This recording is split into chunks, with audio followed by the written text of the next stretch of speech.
Okay, 2 minutes past the half-hour mark, and we're relatively stable with the number of participants who have joined us for tonight's member briefing on the sale process for the Infinity Group of Pharmacies.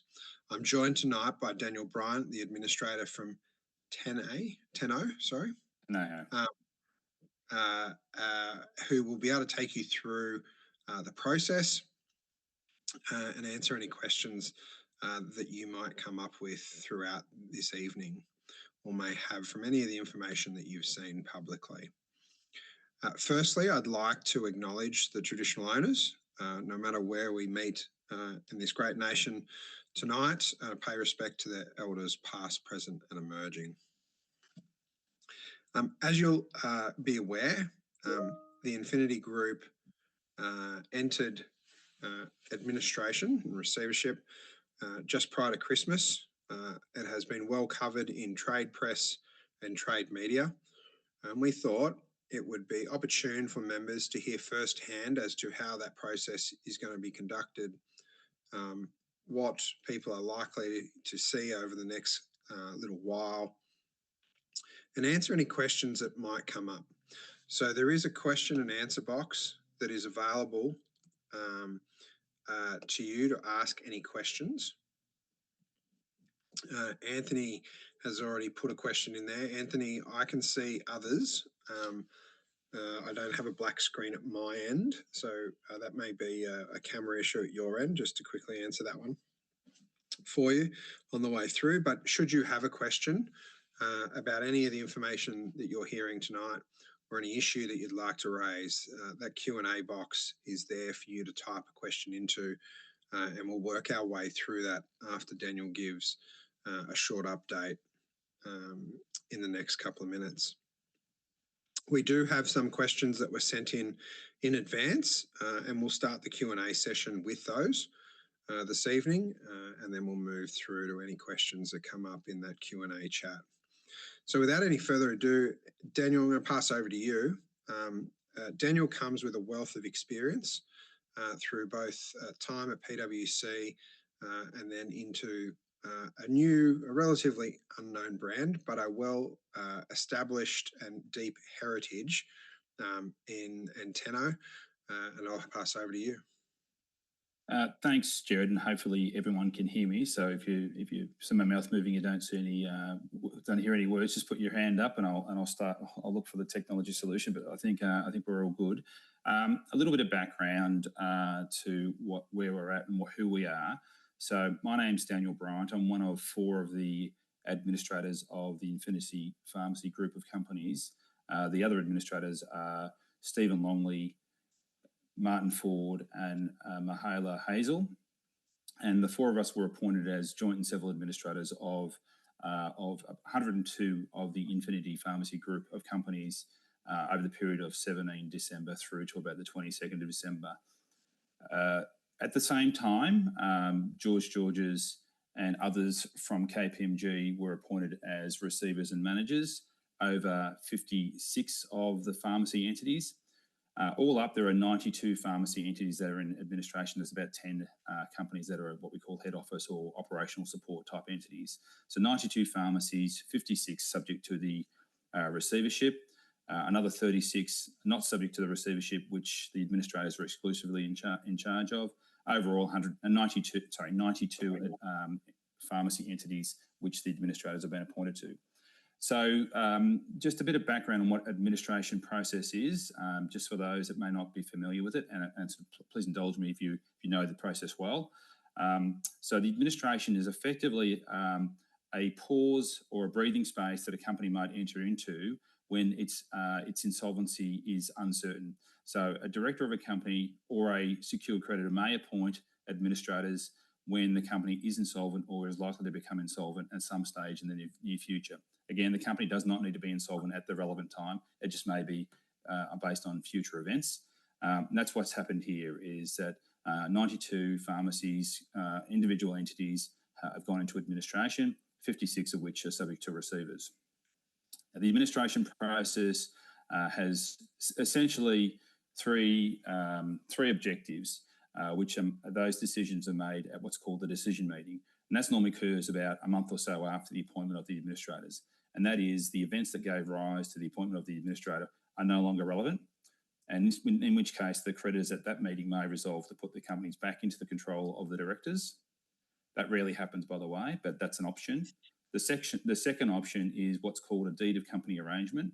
And the deed of company arrangement is essentially a contract between the creditors and the company to do something. And that might be to extend credit terms. It may be to receive a lower amount than 100 cents in the dollar. It may just be to provide further breathing space for the company to course correct and go back into a solvent situation. And the third outcome, which can happen at this decision meeting of creditors, is the winding up of the company. And that's when it goes into liquidation and the administration comes to an end. All of those options are options which the creditors decide, and that's put to a vote of creditors. That normally occurs about a month after the appointment of the administrator. In this case, because of the extent of the group, being so many entities, and the nature of the business, we went to the court, the New South Wales Supreme Court, and sought an extension of the convening period to provide enough time for all the options to be explored for the restructure, recapitalisation or sale of the business.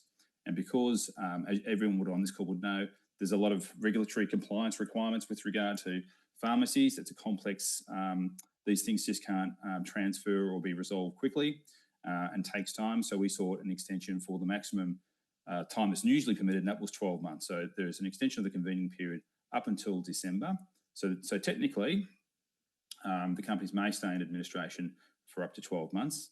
If we think unlikely, if we think that it needs longer than that, we would go back to court and seek a further extension.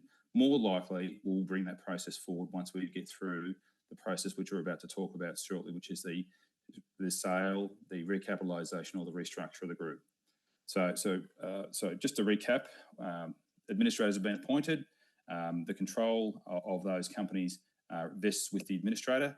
There is receivers on 56 of those companies. The receivers from KPMG are trading those 56 companies. And overall, the 92 companies are in administration.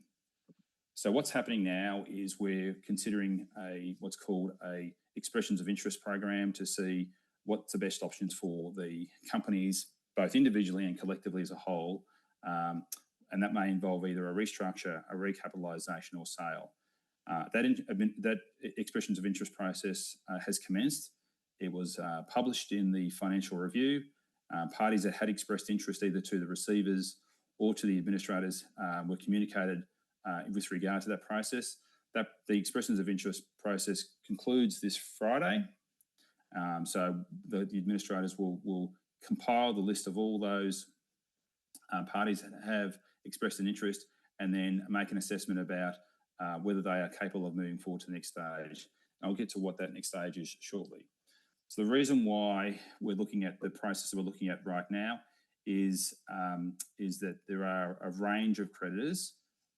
There are at least 5 or 6 significantly large secured creditors that have a mix and match of amounts owing across the 92 companies.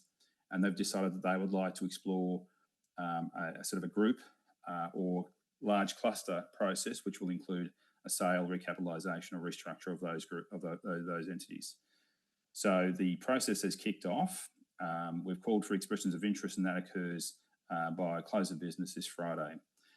Thereafter, information will be put into a data room, a secure data room, and those parties that have qualified to go forward to the next stage will be given restricted access into a secure data room, and that will provide them enough information to form a better view about the value of the individual entities, either as a whole or in significant clusters. Those interests is due to be provided so what's called a non-binding indicative offer is due to be submitted to the administrators by the 27th of February. So that will be where parties have identified the group of pharmacies that they might be interested in, preferably in a large cluster or as a whole, but understandably it might be in smaller groups that make up the 92. And when we mean smaller group, we're thinking sort of north of 20 pharmacies per cluster. But of course, that will be in the eyes of the parties that is making an offer or is interested in progressing to the next stage. We expect the non-binding offer to lay out the credentials of the parties that will be expressing an interest, their capability of completing on a transaction, i.e. the financial wherewithal, the capacity to be, considered serious players within the pharmacy industry, have the capability of completing on a transaction, and evidence that they have got the resources to complete a transaction. That would then lead to what we call the next stage, which would be a further release of information into the data room.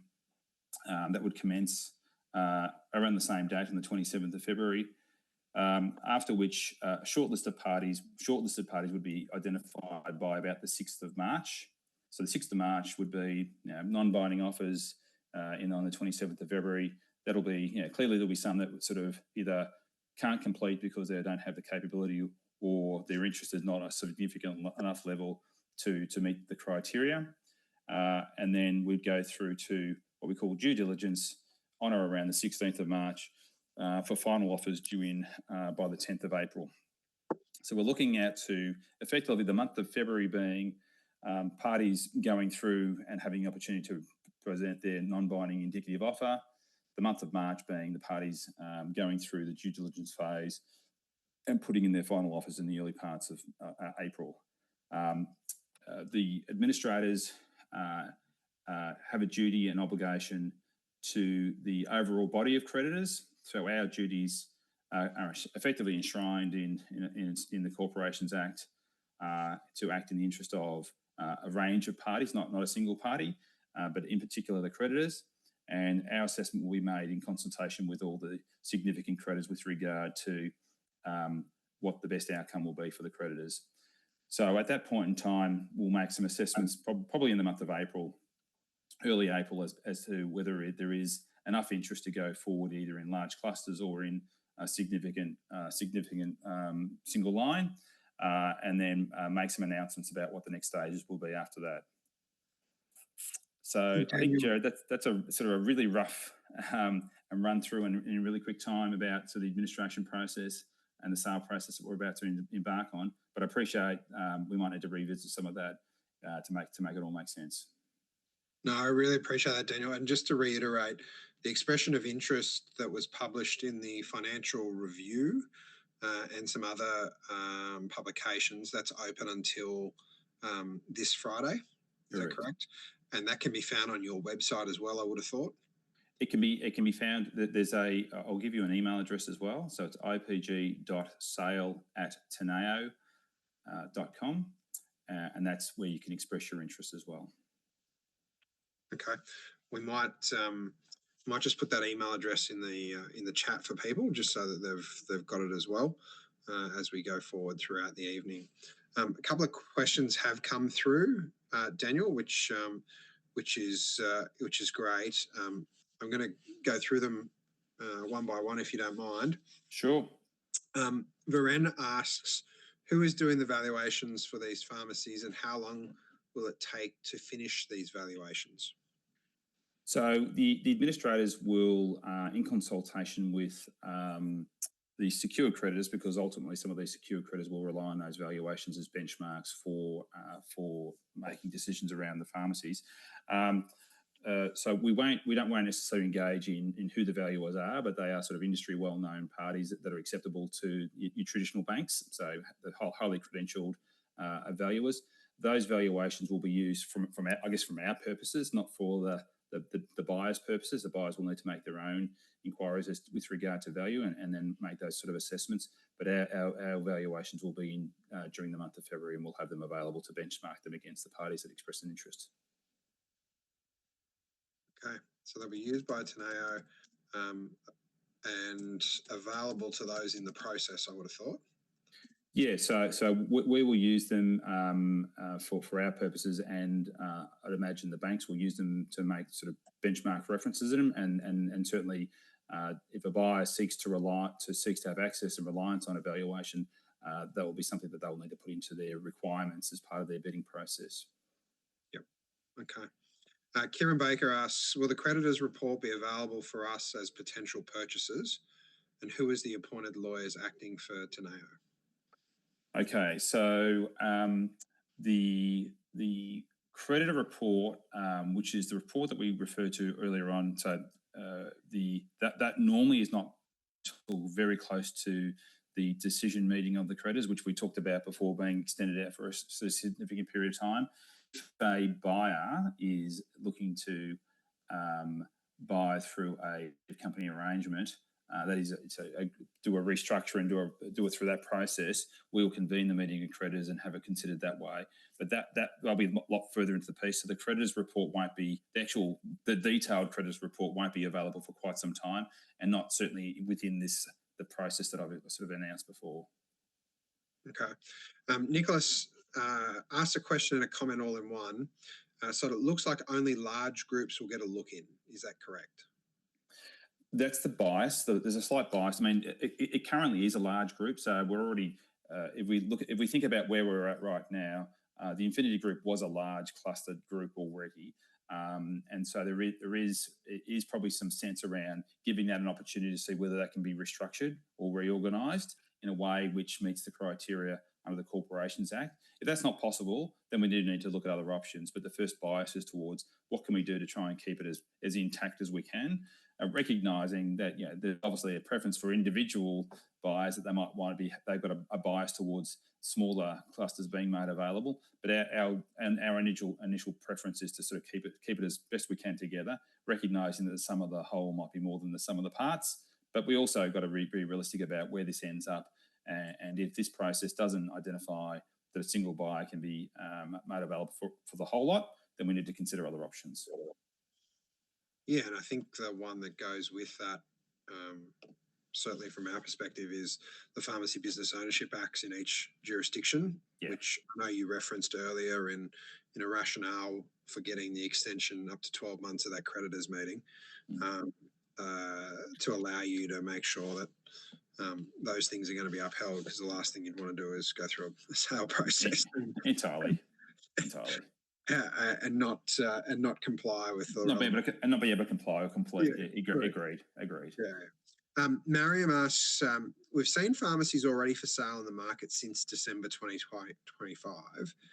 How does it fit with the EOI program that you mentioned that should be concluded this Friday in terms of next steps? Would any of those pharmacies in the market be part of this group? Unlikely. It's possible there were Infinity Pharmacy entities that had been realised over the last 12 months or so, and so there had been individual entities where management had decided to either reposition those entities or relieve some opportunities to get some value for those. The 92 pharmacies that are subject to the administration and receivership program have not been individually put on the market at this stage. Greg asked, just confirming that it would not be possible to buy just 2 pharmacies at the moment. I gather that to potentially. I think Greg should stay put. I mean, that's a possibility, but it's not what we're exploring right now. So not until we get through the current program would we turn our mind to that sort of opportunity. And certainly we don't want to deny those parties that are individually interested in sort of maintaining their interest. So I do appreciate that some may wish to register their interest for this process, and then just be patient, because we will sort of try and keep in communication particularly towards the end of the program if that's an opportunity. And it's not for us to say that things aren't possible, but like I mentioned earlier on, that the bias is trying to just recognise we started out with a large single group of individual pharmacies, and the bias is to try and see if we can give that an opportunity to be restructured or recapitalised. But we also got to be realistic. We've got to be open-minded to what might present itself. I think that probably goes to Emma's question as well, in and around the ability to buy one versus buying multiples.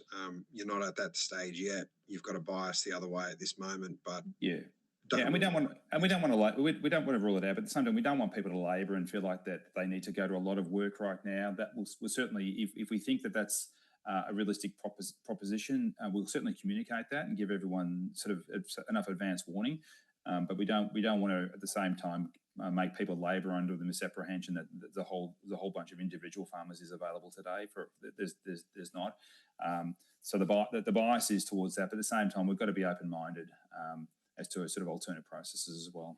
So Daniel, your best answer to Ben's question in and around, can a partnership express interest in this non-binding stage? Yeah, I think we do expect to receive some interest from, I guess, partnership clusters where that there might be clusters that sort of meet the criteria of sort of being enough to make it worthwhile for everyone to sink the energy into doing the assessment around that and benchmarking that against what's the best value, best outcome for the group. But at the same time, if people feel like they'd rather not go to the energy and effort to do that, and they'd rather wait for the next stage of the process to be revealed, we're okay if they sort of reach their interest. We can keep them on file and sort of reach out to them if need be later on.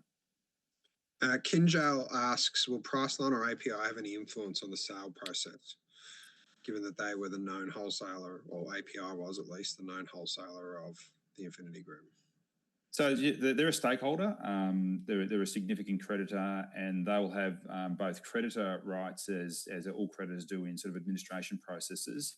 They will have decision around if a restructure or a sale seeks to be involved with a Priceline going forward. They'll need to be satisfied that the parties coming in are the right parties for their criteria. We've also got franchise agreements with Priceline right now that we'd like to preserve as well. So that they are an important stakeholder in the mix. But our role is to get the overall best outcome for all. So if that doesn't involve Priceline or API, that might be a sort of an unfortunate outcome for them. But at the same time, the flip side, our obligation is not towards any individual. We don't have a bias towards any individual. It's more around what's the right outcome for the overall group. Yeah, I think it goes to the challenge that I was mentioning before, the Pharmacy Business Ownership Acts. Yeah. With clusters of, say, 20 plus, surely that would be incongruent. Even larger would be incongruent with state-based legislation and the licensing bodies. So will you be liaising with the licensing bodies in each jurisdiction? Yeah, I mean, there's no doubt there's multiple layers of licensing and regulatory requirements. There's ACCC license, state-based legislation, state-based licensing authorities. So we're realistic about the licensing arrangements and how they interplay with this opportunity. At the same time, we want to give it a bit of breathing space for cooler heads to prevail and for all the opportunities to be explored. And that comes with the support of the significant lending group. So I think we may end up in a situation that it is more individual based, but at the same time we're currently resolved in dealing with sort of 92 pharmacy individual entities sort of in this IPG group of companies, and so the bias is to see whether that can be maintained. If not, we have to be realistic about what the other options are as well. Kinjal asks, how is the value of the business being decided by the valuers? I gather they're using the standard cap rate method in pharmacy.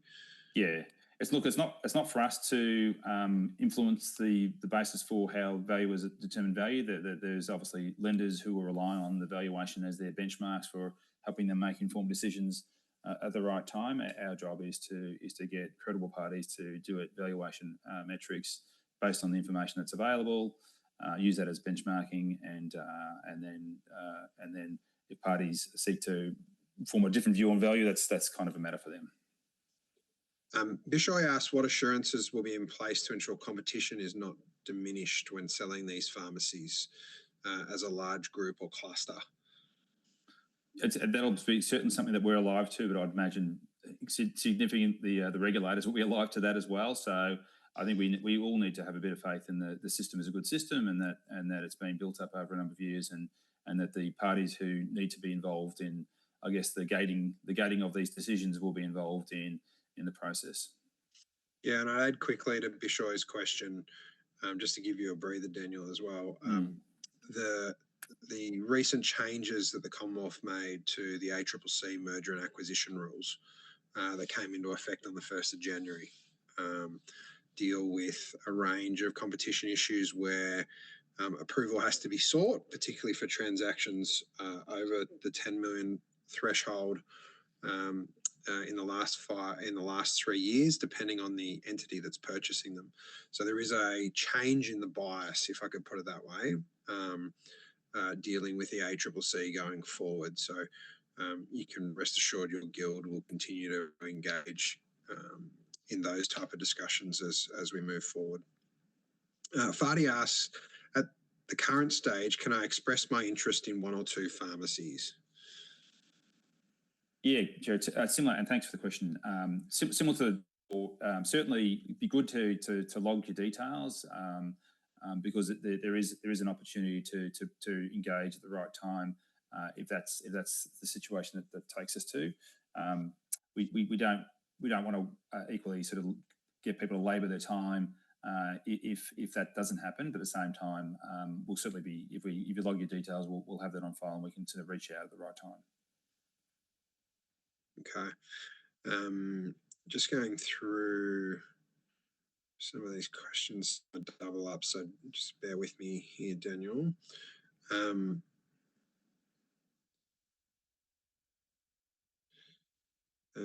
Okay. I won't name where the stores are, but Theo Van asked a really good question. If there's multiple owners in the existing Infinity Group pharmacies that have gone into receivership, say 2 of the 3 owners, and there's one that's not, does that person have automatic rights? It's complicated without saying the specific details on that. So my first bit of advice that I give any director or stakeholder of an entity that is either in administration or connected to administration is make sure you get really good legal advice with regard to what your options are. There is complications around both this group and how it interplays with how they interplay with each other, but there's a lot of complications in the administration receivership process, and these things actually turn a lot on the facts. So it's really a good point. But I really encourage for those sort of more technical questions is to get some really good advice. Yeah, and I think in terms of some of the follow-up questions that have come through, Daniel, just to clarify, it's 92 trading pharmacies. Correct, yeah. Which there's over 100 different entities. So yeah, there's about 10 head office type support company type things that do things at a sort of a centralised support, whether that is sort of operational support or leasing landlord support, those sort of activities. They are not, those 10 companies aren't the 10 companies that are trading. So there's 92 trading pharmacy entities, and 56 of which the receivers are sort of in effective control and trading those companies, and 36 the administrators are in effective control and trading those. So the 92 are subject to either administration or receivership. There's administrators across all the 92, and that's why the administrators are effectively coordinating this stage of the sale process or the restructure process, is because they're the administrators are across the whole 92. Yeah, so Daniel asked, what information do you require as part of the EIY that closes this Friday? Is it just contact details? It would be the pharmacies that you're interested in, and a bit about yourself and the credentials that you bring to it. So clearly, if I was an administrator, I was just Daniel Bryan off the street, and I said, I really like those 5 pharmacies, can I buy them, please? Would say, come on, Daniel, can you do that? I mean, it's nice that you're interested in it, but can you do that? And so there's a little bit of detail around the entities that the pharmacy that you're interested in, and a sense of who you are and why you think that that's something that you can express an interest around, and that will help us sort of put you into the right, I guess, path forward on the next stage. But like I say, the bias will be towards those that can sort of be more aggregated at a higher level. But we've got to be alive to the fact that when we get to the end of this process, we can't sort of not have done some good work to really access those genuine parties that might be interested in sort of alternate processes later on. Tim asks, how can the 92 pharmacies to be sold as one entity be compliant with ownership acts? I'm going to take this one, Daniel. Yeah. Save you, given that you're the administrator. The 92 don't sit in a single entity. I don't know the details of what entities they sit in, but they don't sit in a single entity. So it won't be sold, all 92 won't be sold to one owner, if I can put it that way. And obviously the administrators are going to have to find, if they were successful in going down the group path, 92 owners or some mixture of that to take an interest in each of those stores, noting that there are limits in each jurisdiction that the person must not breach.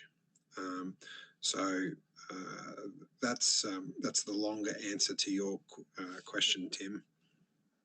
In terms of smaller buyers and should they put an expression of interest in, I think you've answered that, Daniel, and it would be good if people did put in expressions of interest.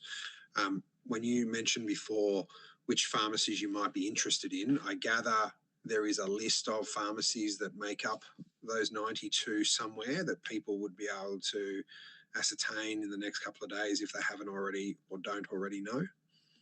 Yeah, so I mean, there is a list at the stage that related to the 92.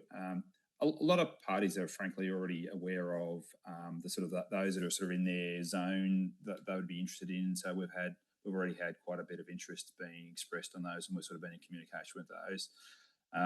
And so if you feel like you understand the landscape, the pharmacies that are in your area and you want to express an interest in that, we're happy to receive. And we'll respond to you pretty quickly as well with regard to if you need further information to help sort of focus on the areas that if there's others that you feel like you'd like to express an interest in as well. So Daniel, just to reiterate that email address, ipg.sale, or is it sales with an S? Let me check that for you to make sure. You check that. I'll check that to make sure I'm not giving anyone the wrong information. In terms of someone who may have reached out to KPMG to express an interest, Daniel, they would have to come back through you, I would have thought. They will, but to be fair, KPMG are engaged in the process in the sense that they have communicated with us. Where appropriate, they've let us know those details, subject to making sure they're not breaching the counterparty's confidentiality. So we have been given a material level of details. If people are in doubt, just write to us and we can sort of make sure we keep that at the same stage. But KPMG have been really cooperative. Excellent.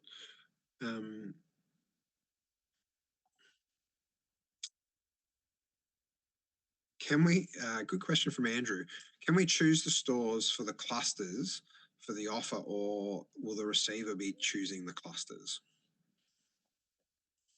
Just some good news is the email address is correct that you got on the screen there, so I don't want to double check. That was worthwhile double checking. And so with regard to, I mean, our preference is not to try and be interfere with parties interested. If there's an obvious a cluster that's here and there's two right next to it that are available as part of the process, it would be remiss of us not to say, look, you might be also interested in those two, but we're not really going to get involved in trying to drum up a whole lot of activity. For our point of view, we present the information out there, parties make their own informed decisions and identify those that are sort of relevant for them. We want to do that with the benefit of information, so we won't be naive to the fact that parties might need be helped with a bit more information, but at the same stage, we hope that parties can make their own informed decisions about which stores are the ones that are appropriate for them. Okay. Casey asked an interesting question. Is it expected that the Priceline franchise agreement would be paid out if it didn't stay Priceline? That's a legal question, and it's not. It's probably one I won't sort of veer into. We would not normally, with due respect to Priceline and to others, we would not normally make commentary around the effects of a termination or not carrying forward these sort of agreements and whether parties would have those rights or not have those rights. Often these are legal decisions that turn on the facts at the time, so it's not for us to sort of anticipate where that might go.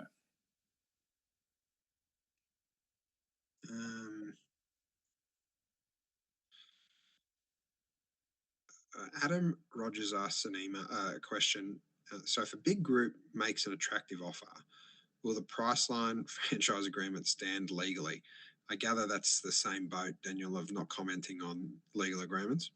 Yeah, I mean, it's an open question that's relevant for Priceline, for API, and for the outcome of the. So these things will need to be exercised. We'll need to turn our mind to them, but we won't normally say that this is the position, or that might do this. It's kind of it's a legal decision, and we wouldn't normally engage at this stage in relation to that. We won't be naive to a sort of a forward discussion about it as we get closer to that scenario, but at the same stage, it's not for us to say now.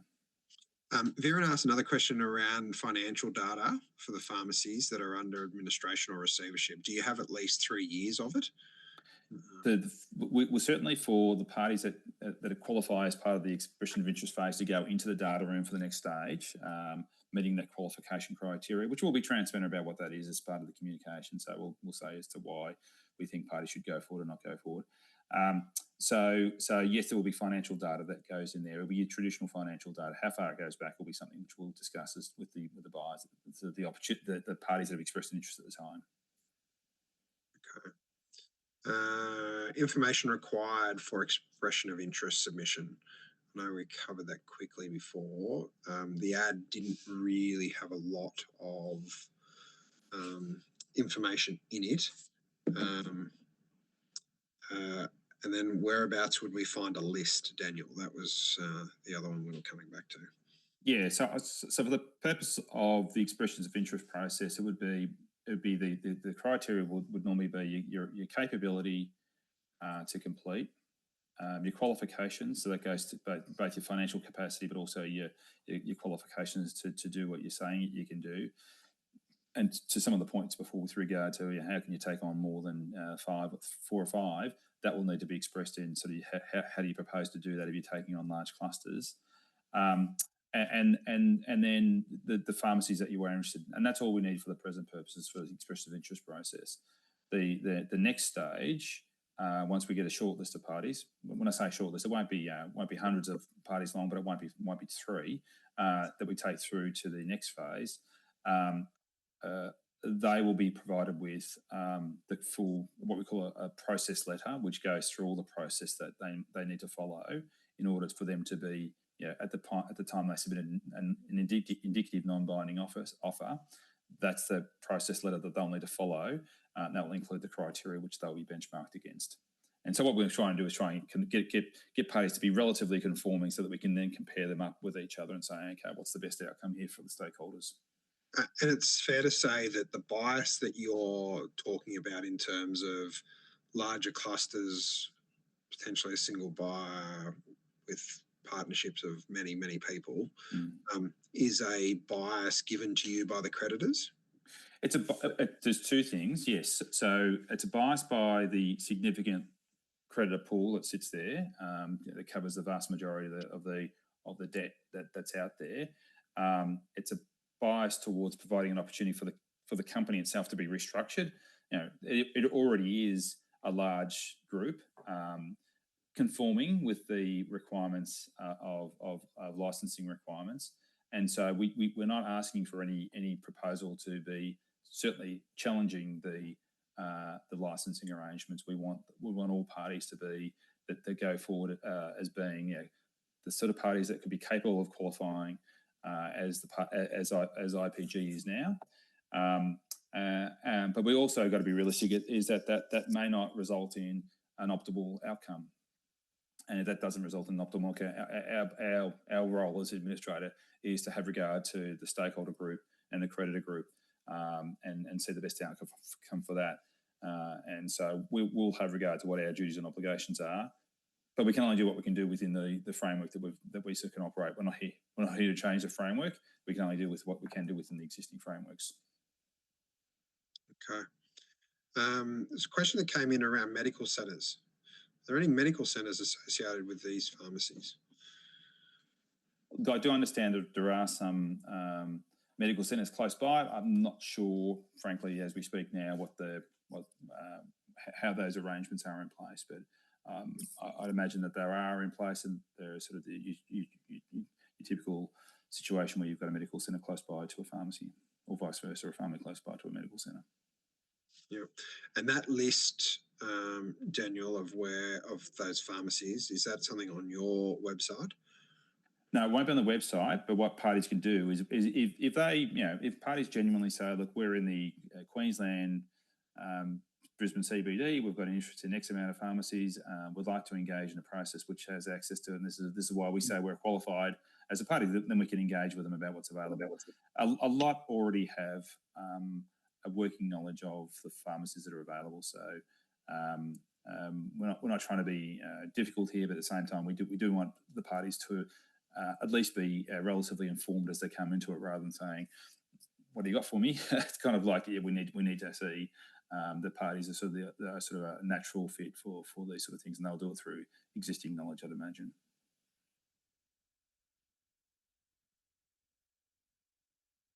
I'm just going through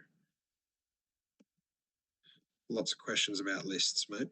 As you can see in the chat, a consolidated list would be very handy. Let me just quickly go through. Dinesh asks, can the existing owners of Infinity Group apply to buy their stores? So short answer is yes. So parties can have it. So they'll be treated as an interested party. So they would have sort of information barriers go up with regard to what they can do. It's not unusual for companies that have gone through this process is to have the management team cause a restructure to occur. So they engage with the relevant stakeholders, raise the funds that are required, and organise a restructure of the group. So that's possible. And putting aside, the pharmacy uniqueness to the pharmacies, it's not unusual for in administrations for restructures to occur where the management team have identified strategies in place with the benefit of the administration process. Remember, the administration process is just hitting the pause button to give everyone a bit of breathing space to explore all the options and to prevent effectively a sort of a rapid liquidation of the companies. That may be the outcome. In the end, companies sometimes go into administration and ultimately end up in liquidation because there is no alternatives emerge through the process. But the purpose of the administration process is to give stakeholders, directors, creditors, interested parties an opportunity to restructure the business and affairs of the group, or the companies, I should say, and get the best outcome. Okay.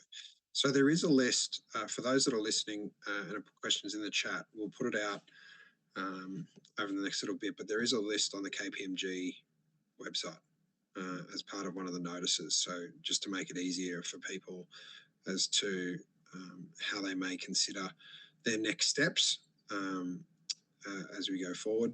Do you have a rough breakdown, Daniel, of what's in different jurisdictions, as in, say, New South Wales or Queensland?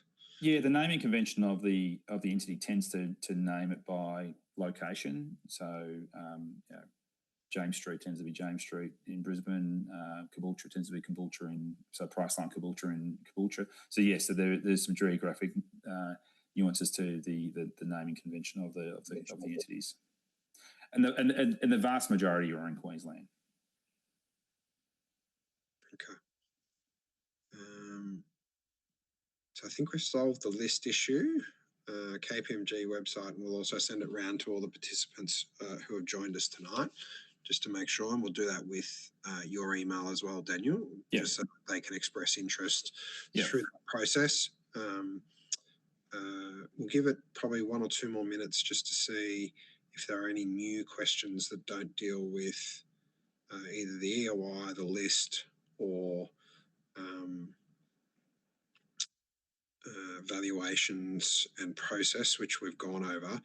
And I might just get you, Daniel, to wrap up, if you don't mind, by going back over that timeline of 27 Feb, 8 March, 11 April type of thing in terms of how that's going to play out. And I think that will give people confidence in and around what's going to happen and when it's going to happen. Yeah, sure. But if I can answer some of the questions, questioning the guild, right? So Daniel, this is our members asking us at the guild for a view on things. Look, without needing to go to without needing to go to National Council or any of my state branches, obviously Infinity Group going into receivership or administration is of concern. We expressed that publicly at the time that the information was released. We firmly believe in pharmacist-owned pharmacies and will always believe in pharmacist-owned pharmacies.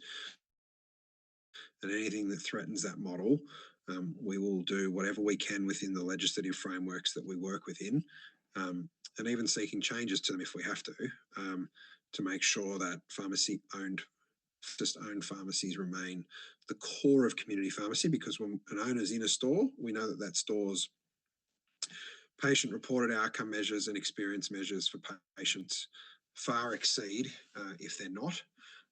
So obviously a bulk sale like this, and Daniel, this would not be a surprise to you.